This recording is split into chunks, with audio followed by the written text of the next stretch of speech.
The Lallan top show is sponsored by next door hub. अपने business को online लेकर आओ फ्री में। जब रास्ते मुश्किल होते हैं तो मंजिल पाने की जिद और बढ़ जाती है। बिजनेस आपका जो भी हो, नेक्स्ट डोर हब के साथ अपना ऑनलाइन स्टोर बनाओ बिल्कुल फ्री में और अपना बिजनेस बढ़ाओ। अब घर बैठे नजदीकी दुकान से शॉपिंग होगा आसान। देश का अपना ऑनलाइन मार्केट nextdoorhub.com।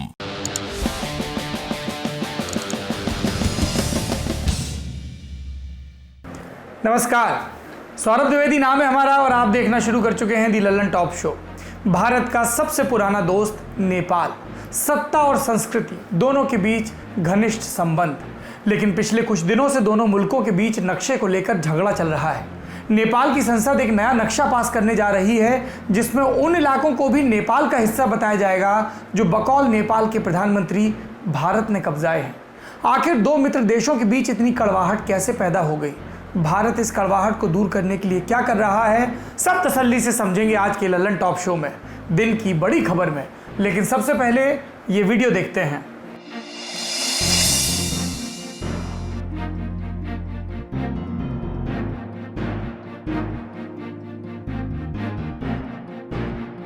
ये महाराष्ट्र के बुल्ढाना जिले में पड़ने वाली लोणार लेक है। इस टाइम लैप्स वीडियो में आपने देखा कि कैसे कुछ दिनों में झील के पानी का रंग हरे से गुलाबी लाल हो गया। भारत में ऐसी घटनाओं को रहस्यमयी बताकर 2-2 घंटे के विशेष प्रोग्राम बनाने का चलन है, लेकिन हम आपको बताएंगे वो बात जो विज्ञान हमें बताता है, और वो भी सिर्फ 2 मिनट में। लोनार झील आज से 50,000 साल पहले तब बनी थी जब एक उल्का पिंड माने एस्टेरॉयड धरती से टकराया था। इसका पानी खारा है। आमतौर पर एल्गी या काई के चलते दूसरी झीलों की तरह इसका पानी भी हरा नजर आता है, लेकिन जब पानी में खारापन बढ़ता है तो एल्गी एक खास तरह का पिगमेंट जमा करने लगती है जिसका रंग नारंगी लाल होता है, और तब पानी का रंग धीमे धीमे गुलाबी लाल होने लगता है। एक्सपर्ट्स के मुताबिक लोणार लेक का रंग बदलने के पीछे इसी तरह का कोई फिनोमेना हो सकता है, और ये पहली बार नहीं है जब इस झील ने रंग बदला हो। लेकिन इस बार ये ज़्यादा अच्छे से नज़र आ रहा है क्योंकि झील में पानी कम है। तो रंग बदलने का रहस्य टाइप बातों पर ध्यान मत दीजिए, वैज्ञानिक दृष्टिकोण अपनाइए, संस्कारी हैं, साइंसकारी भी बनिए। अब बढ़ते हैं दिन की सुर्खियों की तरफ। पहली सुर्खी, पिछले 24 घंटे में भारत में 9,996 नए मामले सामने आए, यानी एक बार फिर नए मामले का रिकॉर्ड बन गया, एक दिन में सबसे ज़्यादा का। 357 लोगों की मौत के साथ मरने वालों का कुल आंकड़ा 8,000 के पार चला गया है। 5,823 लोग ठीक भी हुए, और इन्हें मिलाकर भारत में कुल मामले हो गए हैं 2,86,579। ठीक हुए 1,41,029 और कुल मौतें 8,102। 10 जून को भारत में 1,51,808 लोगों की कोरोना जांच भी हुई।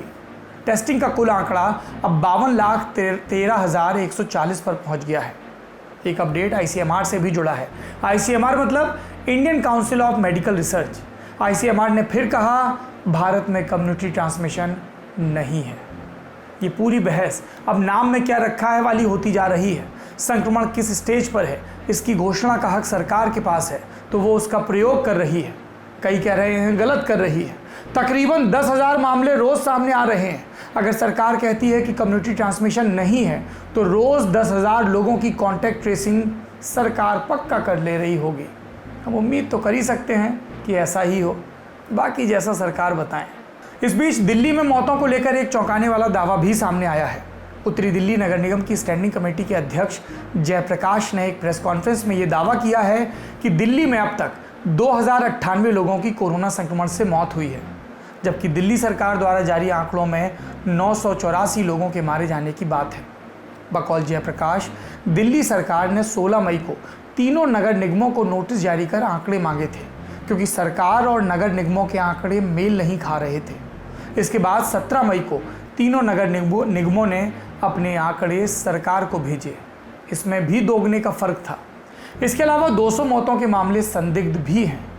ये दूसरी बार है जब कोरोना मौतों पर दिल्ली सरकार के आंकड़े पर सवाल उठाया गया है। इससे पहले एक अखबार ने भी दावा किया था कि दिल्ली में सरकार जितनी मौतों की बात स्वीकार कर रही है उससे कहीं ज़्यादा शवों का अंतिम संस्कार कोविड प्रोटोकॉल के तहत शहर के शमशान घाटों और कब्रिस्तानों में हो चुका है। इसी तरह की एक खबर चेन्नई से भी आई है। जहां सभी मौतों का ऑडिट किया जा रहा है। आशंका है कि चेन्नई में हुई 200 मौतों को आंकड़े में देश के सूबे के जोड़ा ही नहीं गया है। दूसरी सुर्खी, कोरोना संक्रमण जब अपना सर उठा रहा था तब मध्य प्रदेश के विधायक रिजॉर्ट में बंद हुए थे, फिर सरकार बनी। अब जब लॉकडाउन खुला है तो उसके पड़ोस में यानी राजस्थान में नंबर आया है विधायकों के लॉकडाउन का। राजस्थान में 3 राज्यसभा सीटों के लिए चुनाव होना है। गुजरात में हुई टूट से सबक लेते हुए यहाँ पर अशोक गहलोत ने अपने विधायकों को उनके घरों से हटाकर जयपुर के एक होटल में ठहरा दिया है। इस बात को यूँ भी कहा जा सकता है कि होटलों में विधायकों की बाड़ाबंदी हो गई है, इस डर से कि कहीं भाजपा संपर्क न कर ले। राजस्थान विधानसभा में कांग्रेस के मुख्य सचेतक यानी कि चीफ व्हिप महेश जोशी ने राजस्थान एंटी करप्शन ब्यूरो के डीजी के यहाँ एक आधिकारिक शिकायत भी दर्ज कराई है। इसमें उन भाजपा कार्यकर्ताओं के खिलाफ कार्रवाई की मांग की गई है जो गहलोत सरकार का साथ दे रहे निर्दलीय विधायकों को कथित रूप से तोड़ने की कोशिश कर रहे हैं। मुख्यमंत्री गहलोत ने यहाँ तक कह दिया कि राज्यसभा चुनाव इसलिए टाले गए ताकि हॉर्स ट्रेडिंग हो सके। उन्होंने इशारों में आरोप लगाया था कि भाजपा एक विधायक को 25 करोड़ ऑफर कर रही है। हालांकि उन्हीं की सरकार में उप मुख्यमंत्री सचिन पायलट ने प्रेस से ये कहा कि वो नहीं जानते कि किसे क्या ऑफर हुआ, लेकिन इतना सब जानते हैं कि राजस्थान में रिजॉर्ट पॉलिटिक्स शुरू हो गई है। यहाँ 3 सीटों के लिए भाजपा और कांग्रेस दोनों ने 2-2 उम्मीदवार खड़े किए हैं। अगली सुर्खी, हमारे देश में जब तक हर महीने किसी विवादित टेक्स्ट बुक की खबर ना आए ऐसा लगता ही नहीं कि सब ठीक चल रहा है। ताज़ा मामला है पश्चिम बंगाल का। पूर्वी बर्धमान ज़िले में पड़ता है बर्धमान शहर। यहाँ की नगर पालिका के गर्ल्स हाई स्कूल में पढ़ाई जा रही एक किताब में यू फॉर अगली पढ़ाया जा रहा है। हम लोग पढ़ते थे ना छोटे में अंग्रेजी में A for apple, B for boy, वैसे ही यू फॉर अगली। अगली का मतलब होता है कुरूप। तो कुरूप पर बवाल क्यों? क्योंकि अक्षर बना है, शब्द बना है, साथ में एक आकृति बनी है सांवले शख्स की। प्राइमरी में पढ़ाई जा रही इस किताब पर बच्चों के माता पिता ने आपत्ति ली। स्कूल प्राथमिक शिक्षा के लिए पूर्वी बर्धमान के जिला इंस्पेक्टर स्वप्न कुमार दत्त उन्होंने माना कि इस तरह की शिक्षा ठीक नहीं। उन्होंने ये भी जोड़ा कि ये स्कूल द्वारा दी गई आधिकारिक टेक्स्ट बुक नहीं है। स्कूल से बात की जाएगी, ज़रूरत पड़ने पर किताब बदली भी जाएगी।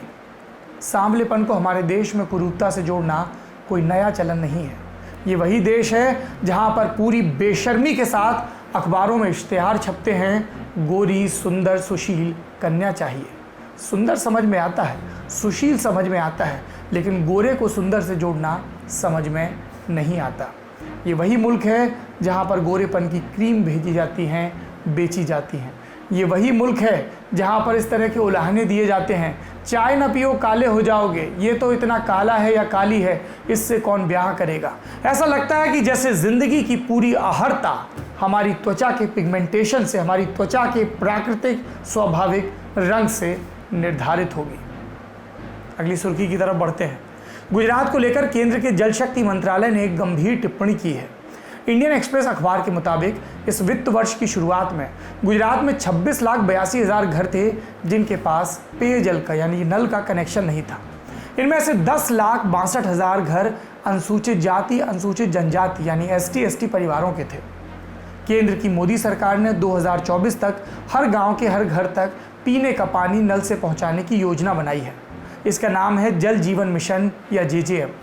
इसी योजना के लिए गुजरात सरकार ने साल 2020-21 का प्रस्ताव बनाकर केंद्र को भेजा। जल शक्ति मंत्रालय के अधिकारियों ने पाया कि जिन 11,15,000 घरों में गुजरात सरकार कनेक्शन बांटना चाह रही है, उनमें से सिर्फ 62,043 कनेक्शन SC/ST परिवारों के घरों को दिए जा रहे थे, माने सिर्फ 5.8%। 8 मई को जल शक्ति मंत्रालय और गुजरात सरकार के बीच एक बैठक हुई जिसमें जल शक्ति मंत्रालय ने गुजरात सरकार से कहा कि राज्य को अपना प्रस्ताव बदलने पर विचार करना चाहिए, अन्यथा ये लगेगा कि राज्य को वंचित तबकों की कम परवाह है। जल शक्ति मंत्रालय के अधिकारियों ने यह भी कहा कि इतनी महत्वाकांक्षी योजना होने के बावजूद गुजरात का प्रदर्शन संतोषजनक नहीं है। खुद नरेंद्र मोदी सरकार गुजरात की विजय रूपाणी सरकार के प्रदर्शन पर सवाल उठा रही है। यही है हमारा लोकतंत्र। अब चलते हैं दिन की बड़ी खबर की तरफ। बड़ी खबर में अब बात भारत और नेपाल के झगड़े की। अपने पड़ोसी देशों में भारत का सबसे सहज रिश्ता नेपाल से है।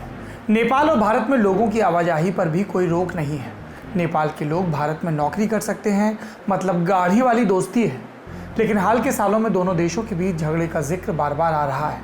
दोनों तरफ से तल्ख बयानबाजी हो रही है। अभी यूपी के मुख्यमंत्री योगी आदित्यनाथ का एक बयान छपा था जिसमें उन्होंने कहा था कि नेपाल तिब्बत वाली गलती ना करे। तात्पर्य ये था कि जैसे तिब्बत चीन से आ रहे खतरों के प्रति आगाह नहीं रहा, वैसी गलती नेपाल ना करे। लेकिन नेपाल के प्रधानमंत्री केपी शर्मा ओली इस पर क्या बोले? उन्होंने संसद में बयान दिया, कहा कि भारत नेपाल की संप्रभुता को कमतर आंकने की गलती ना करे। नेपाल ने भारत के साथ सीमाओं को लेकर नया नक्शा भी जारी कर दिया है। झगड़ा चल रहा है, कहा जा रहा है कि चीन की शह में आकर नेपाल भारत से झगड़ा मोल ले रहा है। अभी के झगड़े की कहानी शुरू से समझते हैं। 2 नवंबर 2019 इस तारीख को भारत सरकार ने एक नया नक्शा जारी किया। नया नक्शा क्यों जारी करना पड़ा? क्योंकि जम्मू कश्मीर से अलग करके लद्दाख को केंद्र शासित प्रदेश बनाया गया था। नए मैप में दोनों को अलग अलग दिखाया गया, लेकिन इसके अगले ही दिन नेपाल सरकार ने भारत के नक्शे को लेकर विरोध जता दिया। कहा कि आपने हमारा काला पानी वाला इलाका भी अपनी सीमा में दिखा दिया, ये गलत किया आपने। इसे लेकर नेपाल में भारत के खिलाफ प्रदर्शन भी शुरू हो गए। इसके जवाब में भारत ने कहा कि भाई हमने सीमाओं में कोई बदलाव नहीं किया है, बाहरी जितना इलाका हमारा था नक्शे में हमने उतना ही दिखाया है। नेपाल नहीं माना। अब नेपाल की तरफ से तल्ख टिप्पणियां आने लगी। कहा जाने लगा कि हम अपनी सीमाओं की हिफाजत करने में सक्षम हैं। तब से नेपाल के प्रधानमंत्री केपी शर्मा ओली की तरफ से लगातार धमकियां आ रही हैं और अब तो नेपाल ने अपने नए नक्शे में भारत के इलाके को भी अपना बता दिया। इसको लेकर संविधान संशोधन बिल भी संसद में पेश कर दिया गया। अब ये झगड़ा समझने के लिए हमें इतिहास के झरोखे में 200 साल पीछे झांकना पड़ेगा। 19वीं सदी की शुरुआत की बात है। उस वक्त नेपाल के शासक पृथ्वी नारायण शाह नाम के गोरखा राजा थे। उन्होंने अपनी सीमाएं बढ़ाना शुरू कर दी। आज जो हमारा उत्तराखंड है, इसके कुमाऊं और गढ़वाल दोनों इलाकों पर नेपाल ने कब्जा कर लिया था। उधर सिक्किम वाला हिस्सा भी नेपाल ने अपने अधीन कर लिया था। उस वक्त दिल्ली से लेकर कलकत्ता तक ईस्ट इंडिया कंपनी का शासन था, यानी अंग्रेज़ों का शासन। नेपाल के गोरखा राजा से अंग्रेज़ों को खतरा महसूस हुआ तो फिर युद्ध हुआ। 1814 में ये युद्ध शुरू हुआ। इसका नाम है एंग्लो नेपालीज वॉर। नेपाल युद्ध में हार गया। फिर दिसंबर 1815 में बिहार के सुगौली में नेपाल और अंग्रेज़ों के बीच एक संधि हुई। इस संधि का नाम है सुगौली की संधि। ये संधि मार्च 1816 से लागू होनी थी। क्या था इस संधि में? कि नेपाल ने कुमाऊं, गढ़वाल या सिक्किम के जो इलाके दबाए हैं वो वापस करेगा।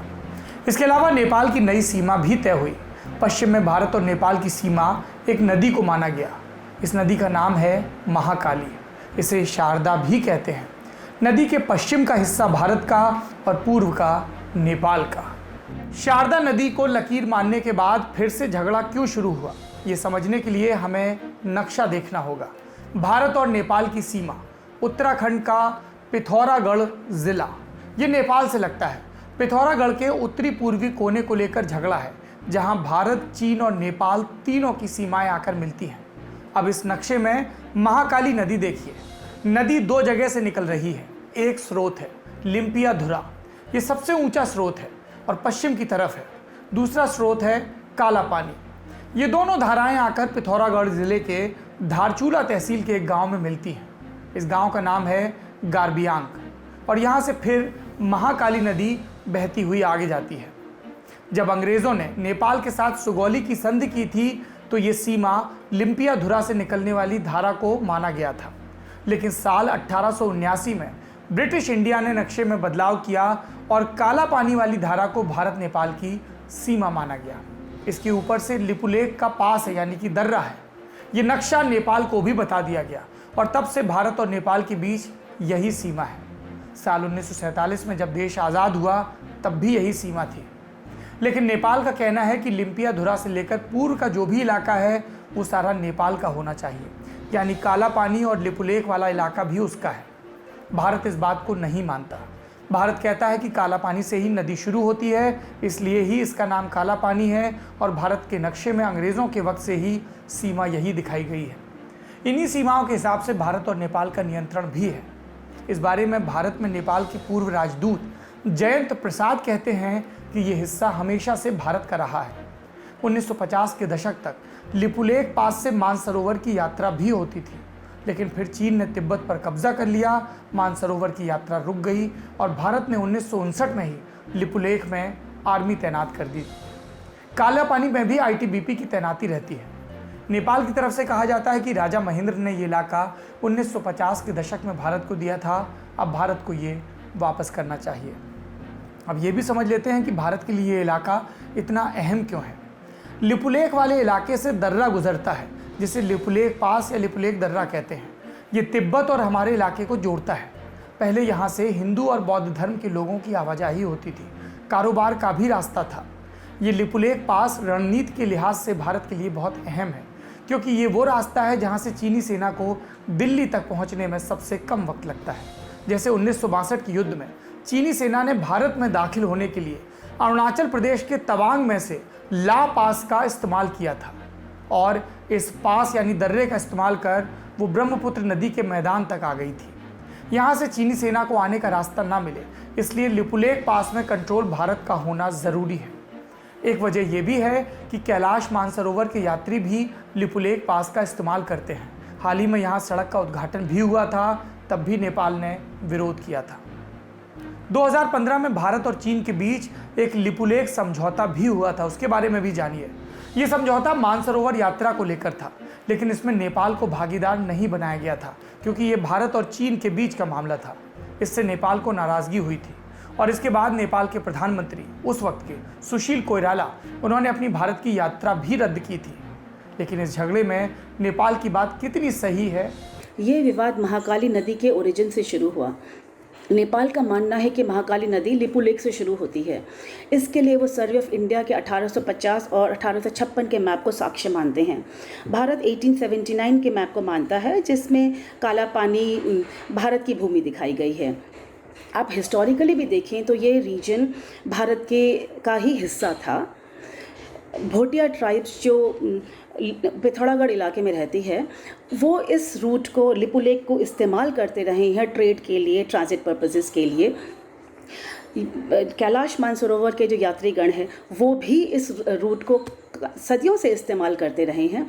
In fact ministry of external affairs यहाँ से ग्रुप्स भी भेजती है जो कैलाश मानसरोवर के लिए जाते हैं।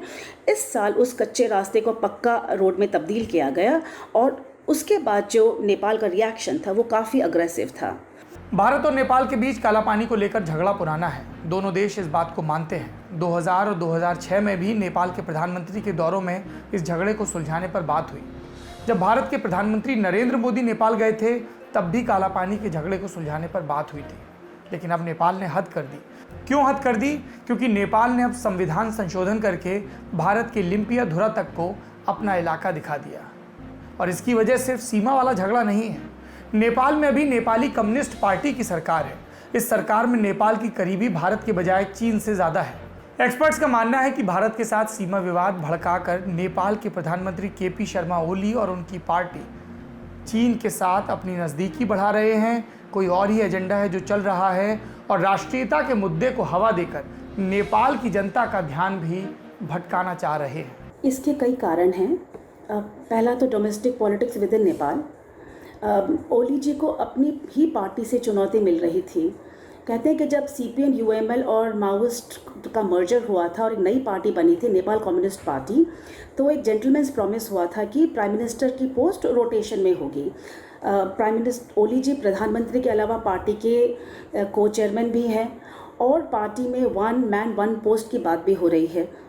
दूसरा, उनको काफ़ी क्रिटिसाइज़ किया जा रहा है मिस गवर्नेंस को लेकर के कि या इनएफिशिएंसी टू डील विद कोविड-19। ये तो हुई सरकारों की बात, सत्ता की बात। लोगों की बात यह है कि भारत और नेपाल के लोगों का कनेक्शन यानी पीपल टू पीपल कनेक्शन बहुत अच्छा है। रिश्तेदारियां हैं, कोई फ़र्क ही नहीं है। ऐसे में हम इस पूरे विवाद को किस नज़र से देखें?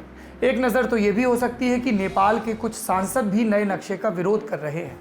लेकिन इन सांसदों के साथ क्या होता है? इनके घर पर हमला करवा दिया जाता है और इसमें लीड रोल है नेपाली कम्युनिस्ट पार्टी का। आज नेपाल में प्रधानमंत्री आवास के बाहर भी प्रदर्शन हुए और इन प्रदर्शनकारियों का क्या आरोप है? इस आरोप को सुनिए, आपको पूरा मामला समझ में आ जाएगा।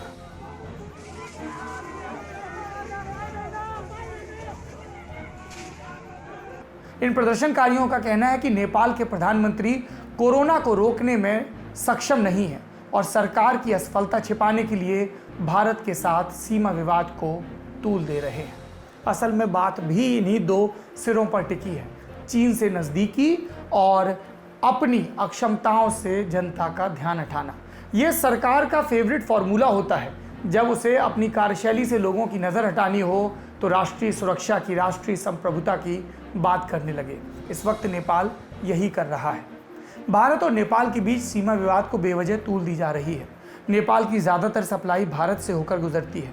भारत से दुश्मनी में ज़्यादा नुकसान नेपाल को ही हो सकता है, इसलिए मिल बैठकर दोनों को मुद्दा सुलझाना चाहिए।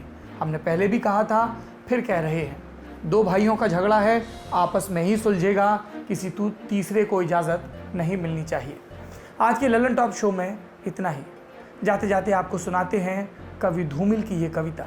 एक आदमी रोटी बेलता है, एक आदमी रोटी खाता है, एक तीसरा आदमी भी है जो ना रोटी बेलता है न रोटी खाता है, वो सिर्फ रोटी से खेलता है।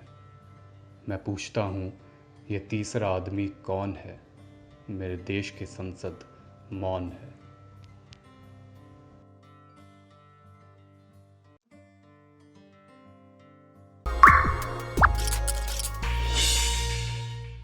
ऐसी और कविताएं सुनना चाहते हैं तो इंस्टाग्राम पर जाइए, हमारी नई पेशकश के पास लटक यानी कि लल्लन टॉप कविताएं, कहानियां और कॉमिक एक्ट। अपना और अपनों का ख्याल रखिए। शुभ रात्रि।